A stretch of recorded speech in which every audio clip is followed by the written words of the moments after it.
శ్రీను చిట్టి డబ్బులు ఇవ్వా? నేను డబ్బులు కట్టను, నువ్వేం చేసుకుంటావు చేసుకోపో. హలో, శ్రీనేనా మాట్లాడుతుంది? అవును సార్. 3 నెలల నుంచి బండి ఈఎంఐ కట్టట్లేదు, ఫోన్ చేత ఫోన్ ఎత్తట్లేదు. సాయంత్రంలోగా డబ్బులు మొత్తం క్లియర్ చేయకపోతే బండి తీసుకెళ్ళిపోతాం. సరే సరే సార్, కట్టేస్తాను సార్. ఏమైందిరా? 3 నెలలు అయిందిరా, ఈఎంఐ కట్టలేదు. ఆడు ఇంకో గంటలో కట్టకపోతే బండి తీసుకెళ్ళిపోతున్నా అంటున్నాడు. నీ దగ్గర ఒక 5,000 ఉంటివురా?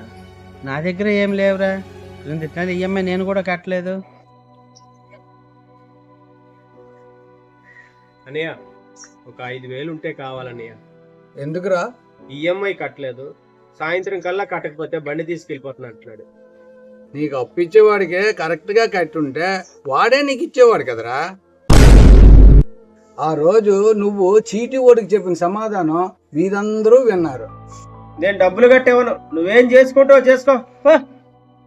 ఇప్పుడు నువ్వు నాకు ఎగ్గొట్టేసే డబ్బులతో నువ్వు పెద్దోడు అయిపోవు, నేను చిన్నోడిని అయిపోను. ఈ రోజు ఇలా ఉన్నావు, రేపు అన్న రోజు పరపతంటూ ఒకటి ఉంటుంది, అది పోతే జీవితంలో ఎవడో ఉపయోగపడు.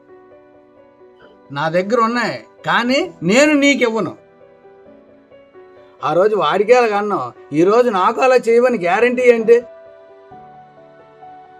నేనే కాదు, ఈ వీధిలో నీకు ఎవ్వరు ఇవ్వరు.